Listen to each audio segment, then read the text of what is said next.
noite, sejam todos bem-vindos. Hoje nós temos nossa live sobre arquitetura parasita e intervenções urbanas. Você já ouviu falar em arquitetura parasita? Será que você já viu uma arquitetura parasita na sua cidade, no mundo? Será que você já entrou em uma arquitetura parasita? Hoje nós temos um convidado muito especial, o arquiteto Rodrigo Ramon Rodrigues. Boa noite, Rodrigo. Seja muito bem-vindo. O Rodrigo é arquiteto e urbanista, professor. O Rodrigo ele é mestre em arquitetura e urbanismo pela Universidade Mackenzie de São Paulo. Já atuou como professor em outras universidades, como a Faculdade Mater Dei, a Universidade Tuiuti do Paraná. Coordenou curso de arquitetura também. Atua como diretor técnico do Instituto Ideias Brasil, vice-presidente do Instituto Ação Brasil, em Balneário Camboriú, atuou como assessor estratégico para novas tecnologias na Coapar, atualmente leciona na UTF-PR, nas disciplinas de projeto arquitetônico, introdução ao estudo do habitat e arquitetura brasileira. E aí eu vou te perguntar, a primeira pergunta, né? Essa arquitetura parasita, ela é recente? Existe há muito tempo? Ou é algo assim que... Porque eu perguntei para algumas pessoas vieram me perguntar o que é essa arquitetura parasita? O que é? Será que é recente, é nova? Vamos lá. Bem, assim, boa noite a todos. Obrigado pelo convite, antes de mais nada. Tá. Assim, primeiro a gente precisa contextualizar um pouco essa questão do termo parasita. Aí já começa um pouco de... As pessoas começam a assustar um pouco o termo em função da definição biológica, né? Contudo, não é novo, tá? É um questionamento aí que começa antes da década de 1960, mas em 60 a gente tem aí o Aldo Rossi, que é um grande arquiteto mundialmente conhecido, enfim, que começa a discutir essas questões aí relacionadas à ocupação e uso do solo, né? Mas a gente tem antes dele um arquiteto alemão, a minha pronúncia é horrível, mas é o Oswald Matthias Huber, tá? Que ele começa a discutir justamente essa questão do uso e ocupação do solo, né? Então a gente tem isso há algum tempo já, aí vão alguns anos, enfim, dessas discussões, contudo, ultimamente, que se tem trazido à tona essa discussão da arquitetura parasita, que talvez o termo correto não seria parasita, seria o mutualismo, né? Também vem da biologia, só que ao contrário do parasita, o mutualismo, os dois organismos obtêm resultado positivo, né? Então, a gente trabalhando com isso, a gente vai encontrar alguns bons exemplos aí, mundo afora. Claro que no Brasil a gente não tem muita coisa. Embora poderia, de uma maneira lúdica, fazer uma inserção ou uma colocação dentro do que talvez seja o mais próximo que a gente tenha dessa arquitetura parasita ou mutualística ou mutualista, né? Que seria o correto a falar, aqui pertinho da gente. Olha. A Praça de Bolso do Ciclista. Uhum. Né? Então, talvez de uma maneira teórica e poética, ele tem uma relação com esse tipo de arquitetura, né? Que são os vazios ou os fragmentos que o desenvolvimento da cidade possui, elas proporcionam, talvez, uma ocupação desse espaço de uma maneira mais adequada ou que dê valor a esse espaço, que é o exemplo da Praça de Bolso Ciclista, né? Era uma sobra de terreno pública que não tinha função. Um grupo de pessoas, enfim, resolve propor a intervenção no lugar, a fim de trazer vida, né? de as pessoas ocuparem esse espaço, enfim. Então, isso é mais ou menos o conceito da arquitetura parasita. Mas ela não é nova, não. Faz tempo que se discute isso, né? E isso é interessante. Então, só para explicar um pouquinho, a Praça de Bolso fica em Curitiba, porque isso. A gente tem aí no Brasil... A gente está aí com uma transmissão no Brasil todo, né? Então, para quem não conhece, né, a Praça de Bolso fica em Curitiba. Em Curitiba, isso. Mas fala aí, de repente, na sua cidade, tem alguma intervenção que você tem dúvida? Entra em contato aqui, faz um comentário. A gente, não que a gente conheça, mas Sim. A gente pode pesquisar, né? No universo acadêmico tem muito, né? O pessoal gosta muito, tem vários exemplos interessantes. A gente aqui em Curitiba, na UTFPR, está fazendo um trabalho disso para pessoas em situação de rua, né?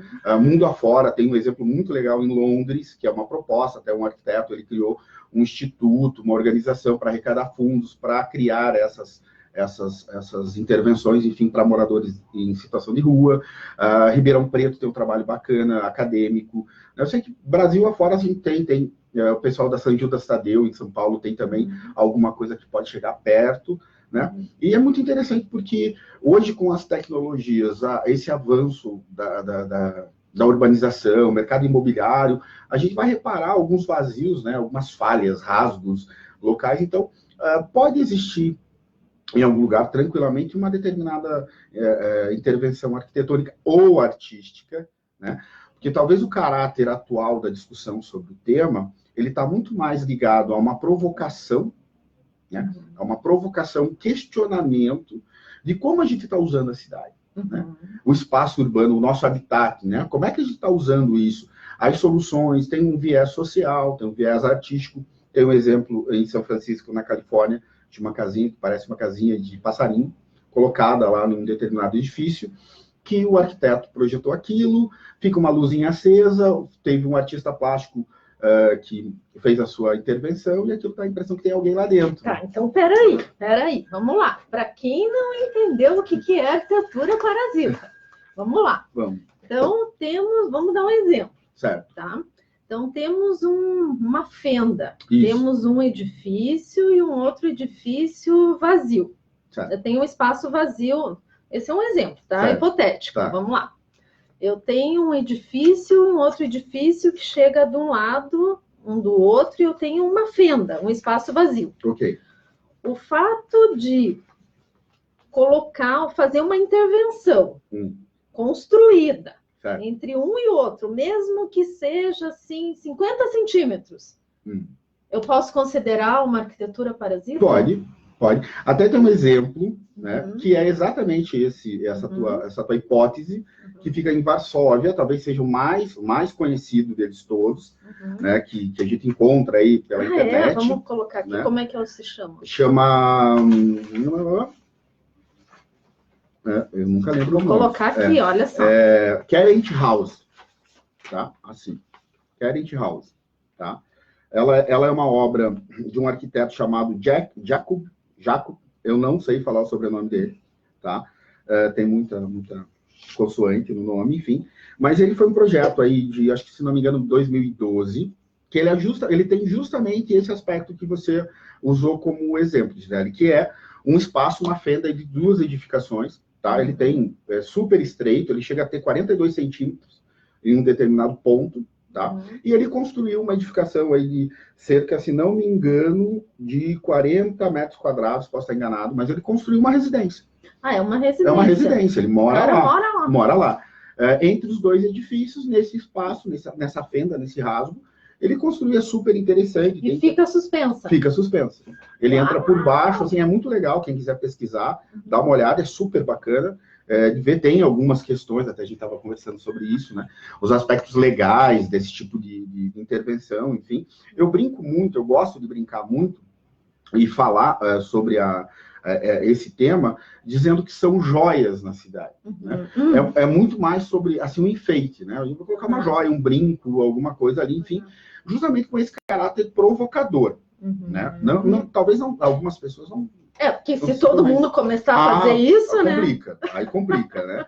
Mas esse da Carent House é um exemplo super bacana para quem quiser dar uma pesquisada. Ele existe, está lá, está construído. E né? Esse já faz algum tempo? Faz, 2012. Se não me engano, foi construído isso, que é a proposta dele.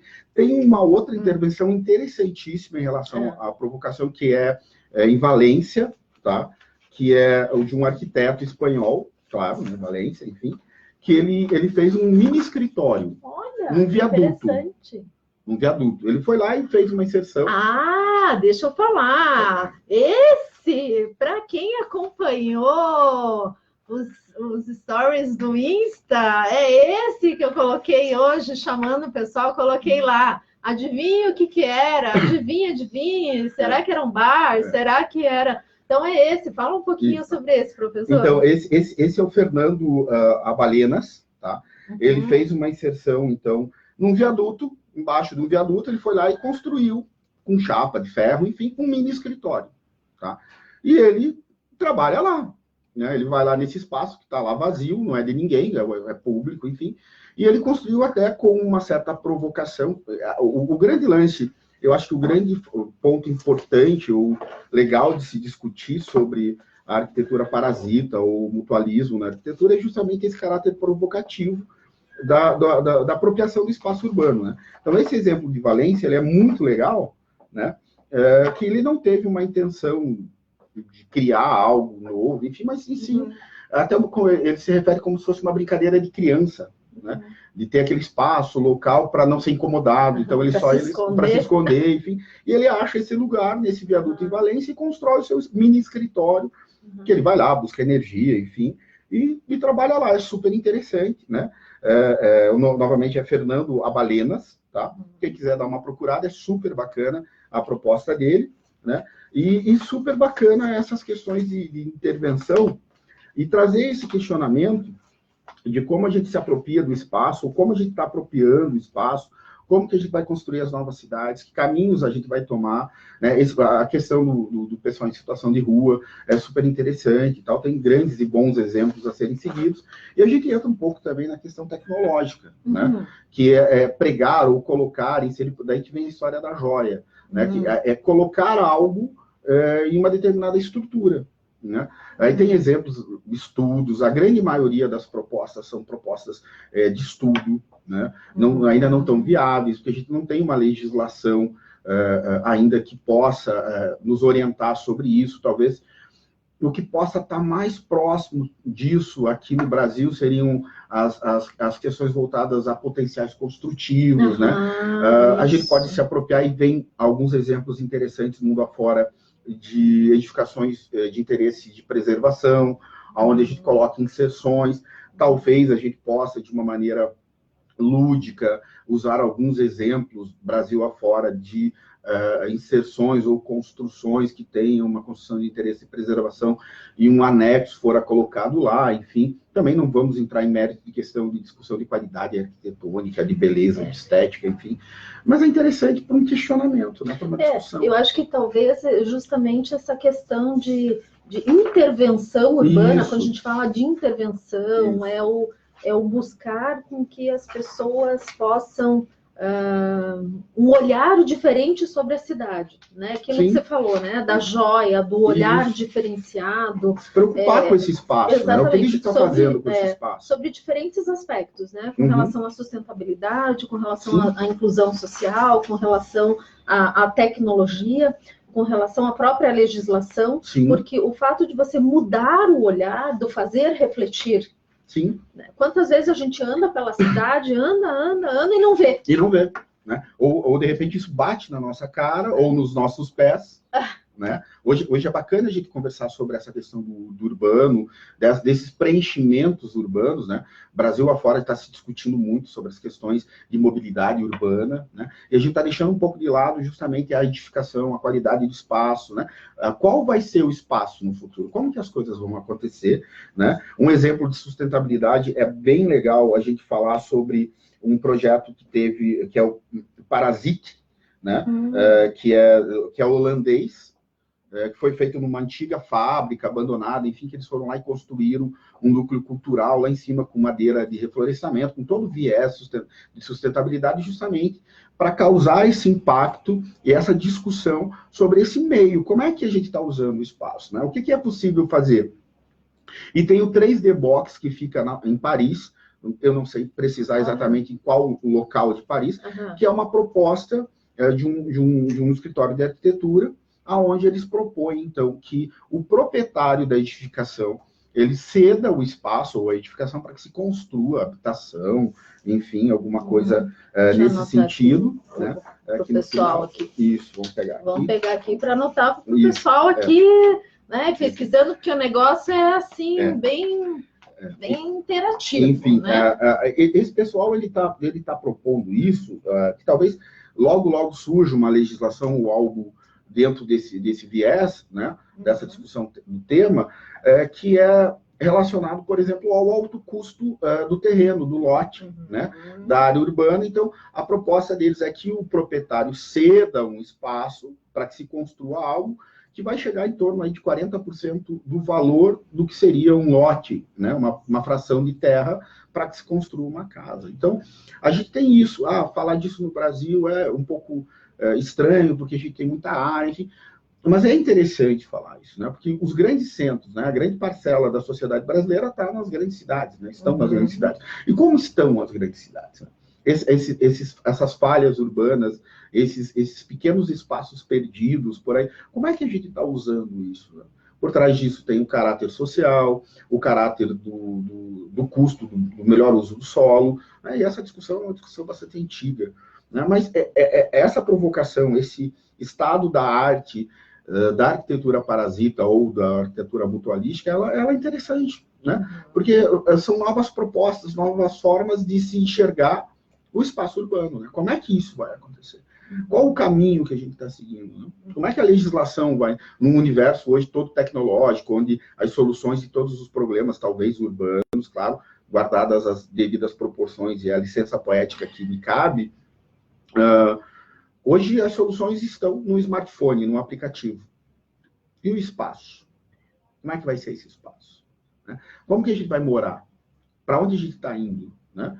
É legal apontar, dizer, ali está errado, isso é feio, isso é bonito, enfim. Mas espera aí, o que está por trás disso? Né? E essa discussão, esse tema da arquitetura parasita ou mutualística, ele nos traz a discussão, né? A esse questionamento, a essa provocação, que é o caráter dessa, né? Uma provocação. Mas, peraí, o que a gente está fazendo com isso, né? E aí a gente vai encontrar exemplos fantásticos mundo afora. Tem um exemplo bastante interessante, que é no Canadá, tá? Que é um edifício que já foi o edifício mais alto do mundo, tá? Que é CN Tower. Isso, CN Tower, que um grupo que está lá abandonado, esse espaço, enfim, já foi o edifício mais alto do mundo, e eles propõem, que é até muito interessante para o pessoal aí que frequenta alguma área verde na cidade e tal, tem aqueles cogumelozinhos que crescem um em cima do outro, assim, sabe? Que é bem comum. Então, é mais ou menos isso. Eles propõem que habitações construídas de maneira pré-moldada, elas sejam acopladas a essa edificação e criem todo um contexto de um edifício residencial numa estrutura antiga. Então, isso é interessante, né? No mínimo, para a gente discutir sobre esses caminhos. Aonde a gente vai chegar? Né? Ou melhor, como a gente quer chegar? Né? E isso é importante no que diz respeito ao habitat, ao morar, a usar a cidade, seja ela pequena, seja ela uma grande metrópole. Eu não vejo tanta diferença em relação a isso. Cada uma tem seus problemas e suas dificuldades a serem resolvidas. Né? E a arquitetura vem para isso. A arquitetura, o urbanismo, o paisagismo, ele está aí para isso. Então, acho que levantar essa discussão é muito importante, nesse viés. Né? E tem um outro exemplo também, que fala sobre a questão dos materiais, da reutilização dos materiais. Então, a sustentabilidade, porque não vamos entrar no termo ser sustentável ou não, né? Mas a questão de sustentabilidade e reutilização de materiais. Sem dúvida. Em que tem alguns exemplos que reutilizam os materiais para que sejam construídas essas intervenções, sim, essas construções. Sim. Porque tem a questão da estrutura, vamos falar, sim, tecnicamente agora. Né? Então, tem a reutilização para que não sejam feitos para que sejam reutilizáveis. Né? Materiais reutilizáveis, já de outras edificações, e para que sejam desmontáveis. Sim. Né? Então, nesse sentido. Né? Tem muito disso. Na verdade, eu acho que por trás da questão plástica, arquitetônica, do viés social, enfim, também tem esse questionamento. Né? Então, hoje a gente vê acontecendo mundo afora, e aqui no Brasil está vindo, a questão de se reaproveitar o resíduo da construção civil. Né? A gente ainda no Brasil, talvez na América Latina, não vou ser extremamente bairrista, mas, enfim, a gente tem uma certa dificuldade para a tecnologia. Né? Como a tecnologia vai ser utilizada, mas aí tem alguns exemplos de usinas, aqui em Curitiba, na região metropolitana tem uma, São Paulo tem, no interior de São Paulo, usinas de reciclagem de resíduos da construção civil. né? Nós ainda temos por costume a utilização da alvenaria convencional, que gera um resíduo que vai acabar originando, por exemplo, areia ou brita, enfim, alguns insumos que vêm compor. Mas há um caminho muito interessante de reaproveitamento dessas estruturas ditas leves para outras funções, né? E isso é muito importante dentro do viés da sustentabilidade, né? E como a gente vai reaproveitar o espaço, ou como a gente pode projetar de uma maneira equilibrada, né? Eu não diria sustentável, mas sim equilibrada, em acordo com a melhor forma de, primeiro, utilizar o espaço, o espaço suficiente e necessário para você poder viver com qualidade. Que esse produto, né, o edifício, ele tem um tempo de durabilidade, né? Ele tem um tempo de vida, né? Ele está lá, ele pode durar um ciclo. Enfim, mas como que a gente deve projetar utilizando o reaproveitamento de materiais, de estruturas, até mesmo a reciclagem do espaço, né? Espaços que foram projetados por uma determinada função, que não mais eles podem existir naquele contexto, mas que eles possam ser reaproveitados de uma outra maneira, né? Como a gente vai fazer isso? E outra, projetar edificações que elas possam, no futuro, se acaso vierem a ser demolidas, ou, enfim, que a gente possa reaproveitar esse material numa nova edificação, né? Então, essa provocação, ela está muito inserida nesse questionamento do parasitismo ou do mutualismo, né? Como é que a gente vai fazer? Como é que seriam essas edificações? O que eu posso ou não aproveitar, né?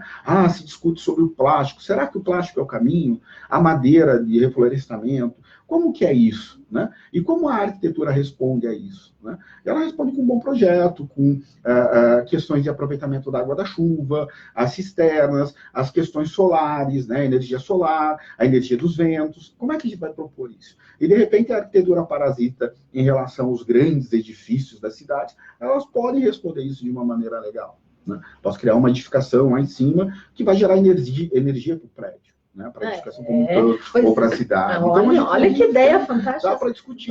Você acha ainda nessa linha de raciocínio, você acha que seria aí um nicho de mercado? Sem sombra de dúvida. Eu enxergo isso, até brinco, que eu tenho uma relação muito interessante com essas questões de tecnologia, né? No período que eu trabalhei aí na companhia, a gente estava buscando novas tecnologias que não são tão novas, né? Por exemplo, a gente vai falar do wood frame, né? Que é a questão da construção em madeira, estrutura em madeira. Isso os colonizadores, até hoje pela manhã, eu dei uma aula de arquitetura brasileira, sobre os nossos imigrantes e a arquitetura de madeira, né? Que está presente no Brasil inteiro, né? Isso se constrói há muito tempo. Os colonizadores da América do Norte e aqui da América do Sul e tal, enfim, eles trazem isso consigo. E isso teve uma variante, foi para o steel frame, que foi para concreto PVC, enfim, uma enormidade de novas tecnologias que a gente chama de novo, mas não é tão novo assim, como a arquitetura parasita, né? Novo. Não é novo, né? A gente discute isso há muito tempo aí no universo. Então, isso é um nicho de mercado, sim, fantástico, porque, primeiro, o arquiteto observar a cidade e o urbano, né? Aí tem um viés, né? Vamos partir do pressuposto, quantas cidades nós temos no Brasil? Quantas cidades têm uma equipe técnica legal? Será que, de repente, os grandes centros ainda... Né? Será que a gente não tem que pensar numa arquitetura para o interior, né? Vamos interiorizar a arquitetura, o urbanismo? Então, isso é legal. As novas tecnologias, a gente precisa cuidar do planeta, né? O planeta está pedindo socorro. Vamos salvar o planeta. Vamos tentar salvar o planeta, né? Enfim, como que a gente vai fazer isso? Então, isso é um nicho do mercado. As grandes empenas, as grandes paredes das grandes cidades, né? A gente pode levar a arte para ela, né? Tem o exemplo do Minhocão, em São Paulo, com as paredes verdes, né? Mas adianta só eu colocar a parede verde lá? Vamos tirar o uso disso, né? O que a gente vai produzir com essa parede? A gente pode produzir, sei lá, sistemas de filtros que possam pegar a água da chuva, melhorar para, sei lá, talvez não para o consumo, mas talvez para alguma outra função. Para que ela seja produtiva. Para seja produtiva. Paredes face norte ou face sul. Será que, de repente, a gente não consegue colocar células de captação solar, enfim, que possam produzir energia não só para a edificação, mas para a própria cidade? Exemplos já existem, né? A gente teve aí, se não me engano, o Salão de Milão de 2016, posso estar enganado com datas, mas lançaram uma cerâmica, um porcelanato, que no porcelanato já estava lá as micro células de captação de energia solar no porcelanato. A gente tem películas para vidro que já fazem isso, né?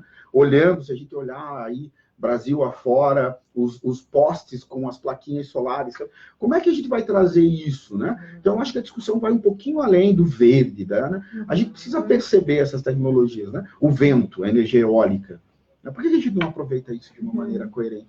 Com a arquitetura, né? E aí a arquitetura parasita vem com esse questionamento, esse viés, espera aí, qual o caminho que a gente vai seguir? Né? Vamos continuar parasitando no mundo ou vamos trabalhar em mutualismo com o mundo?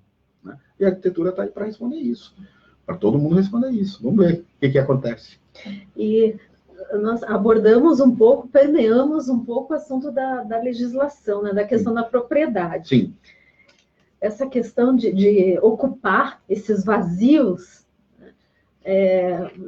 você chegou, assim, ao longo dos seus estudos sobre essa arquitetura parasita, sobre essas intervenções, a estudar como que isso acontece nos outros lugares, nos outros espaços, essa questão do direito de propriedade, por exemplo? A gente tem alguns exemplos ainda em processo de desenvolvimento, claro, talvez essa questão aliada às questões ecológicas, enfim, eu ia falar ecologicamente correto, enfim, sustentáveis, enfim, essas sim são mais recentes, né? E essa questão da legislação, a gente tem, na Califórnia, se não me engano, tá, tem alguma coisa já sendo construída em relação a isso, tem esse pessoal em Paris construindo algo a isso, mas essa questão da construção parasita nas edificações, ela está diretamente ligada ao direito à propriedade, né? Então, o proprietário, a princípio, ele cede esse espaço para que a pessoa construa. Ainda é muito frágil em termos de legislação, não podemos encontrar, acho que não existe algo assim já definido que venha abordar isso de uma maneira específica. Mas existem sim pesquisas, trabalhos e sugestões disso, né? Tem esse grupo inglês que está discutindo essa questão da moradia de rua, né? A pessoa, o proprietário do edifício, ele vai ceder a parede para que eu lá pendure uma determinada proposta de arquitetura que vai servir à população. Mas isso é público, isso é privado? Como é que isso vai ser? Então, há uma discussão ainda inerente a isso que vem há muito tempo, porque essa teoria, ela nasce justamente do uso e ocupação do solo. A discussão era justamente sobre essa questão, o uso e ocupação do solo. Esse caso de Londres, foi em Londres, sim, né? Para os refugiados, para as pessoas, né, sem moradia. Como que acontece isso? Você poderia falar um pouquinho mais sobre isso? Sobre esse projeto? Tá, esse projeto, desculpem, vou ler aqui, porque eu não consigo lembrar todos os nomes, né? É um projeto que ele é de 2015, tá? O James Furzer, tá? Ele cria... Furzer, tá? Ele tem um projeto que chama Crowdfunding, tá?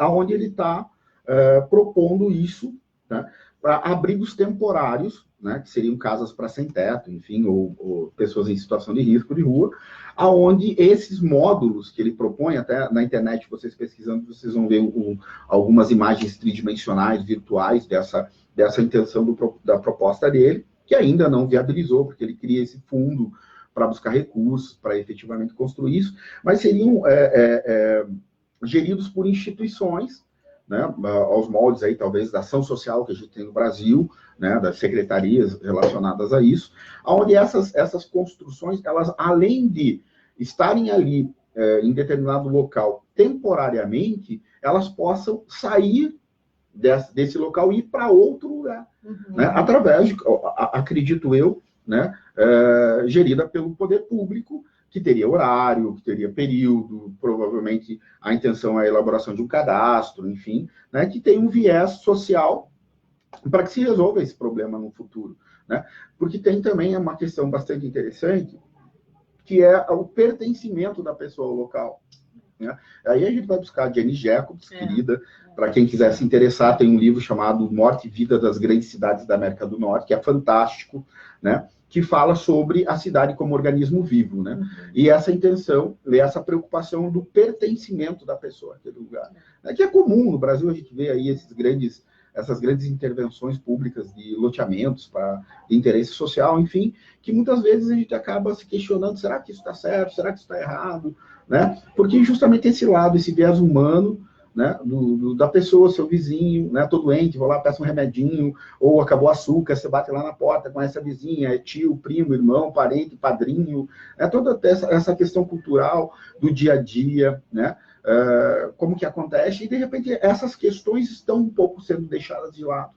Então, essa intenção do projeto de Londres, ele tem um pouco desse viés, né? Dessa preocupação com o habitat, né? A pessoa no seu espaço. Então, a gente acaba sempre trazendo a discussão, e é muito bacana, porque é um tema que parece um pouco tecnológico, vocês vão pesquisando aí na internet, vocês vão ver coisas fantásticas, formas orgânicas, parece muito mais, sei lá, um organismo que chegou lá de outro planeta, que foi na cidade, uma beba, enfim, que aí a criatividade, enfim, é livre, mas por trás disso tem justamente essa questão, esse questionamento, né, que é realmente o nosso papel profissional enquanto arquitetos, urbanistas, né, de entender o meio, de sugerir soluções que sejam adequadas, levantar o questionamento das pessoas, como é que eu estou usando a cidade, como é que eu vivo a cidade, né? Será que eu estou fazendo a minha parte, o meu papel, reciclando meu lixo, destinando lixo, né, limpando a minha casa, usando menos água para lavar o carro,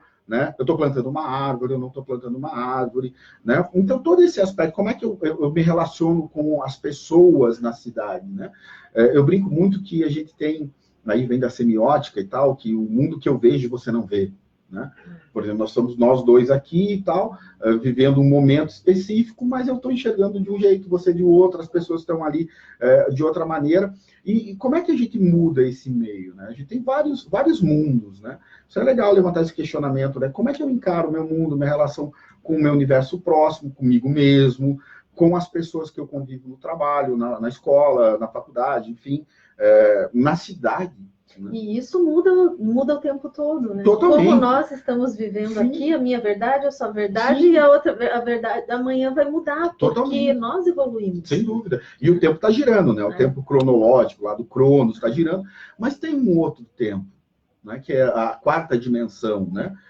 O que acontece no meio urbano, com as pessoas, com as intervenções, com as propostas? Eu acho que é fácil de compreender isso quando a gente percebe uma determinada intervenção, e aí volta a dizer, independente do tamanho do município, da cidade, enfim, de repente um parque, uma praça, uma quadra de esporte foi proposta que seria legal e tal, e de repente passaram-se 5, 10 anos e aquilo está lá, abandonado, e as pessoas que lá estavam talvez não estivessem mais, não estejam mais, ou a nossa vida nos levou para um outro caminho, que não mais eu vou usar aquilo, e aquele espaço, o que eu vou fazer com aquele espaço?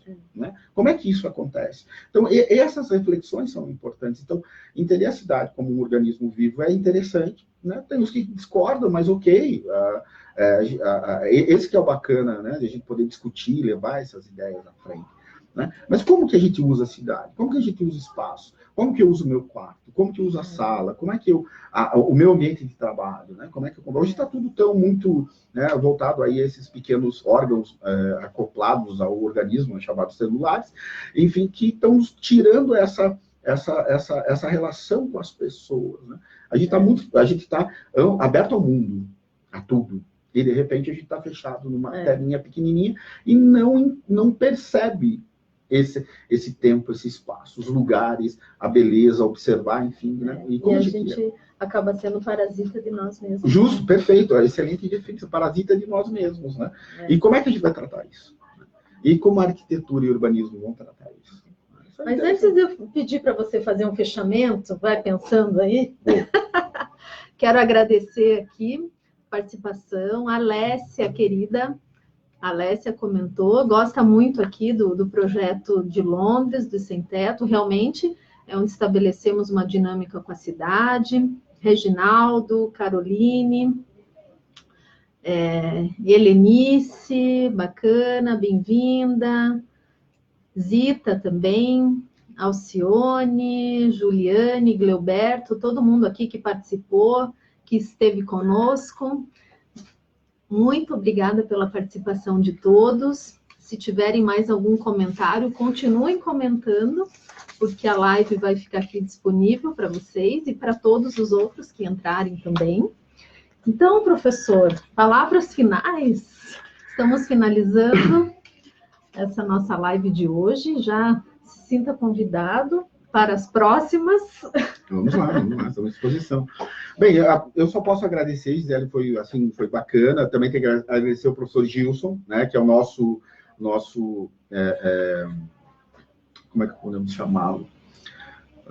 Amigo em comum, isso. Vai. Enfim, professor Gilson é o nosso professor do curso de algumas disciplinas, e o professor Gilson era o nosso convidado de hoje. Ele teve um problema, uma dificuldade com a voz, então ele não pôde comparecer, infelizmente. E aí, gentilmente, o nosso convidado também muito capacitado e pôde, né, nos abrilhantar hoje. Legal. Então, agradeço. Eu só tenho a agradecer, e assim, eu acho que o mais importante para um fechamento em relação ao tema, e talvez em alguns momentos possa ter colocado algumas coisas que as pessoas possam não concordar, mas eu acho que o que fica aí, o que eu gostaria de deixar como mensagem, é justamente para a gente, como profissionais, arquitetos, urbanistas, estudiosos, pessoas que estão, enfim, preocupadas com isso, é justamente a gente começar a refletir um pouco mais, e aí a arquitetura parasita, até com o termo parasita, eu acho que é importante, ele vai trazer esse questionamento, então que a gente reflita realmente como estamos usando o nosso espaço, seja ele urbano, seja ele rural, né? E como a gente pode transformar e melhorar isso. Obrigado. Tá bom, eu que agradeço. Obrigada a todos. Até a próxima live. Semana que vem, dia 4, estaremos aqui e aguardamos vocês.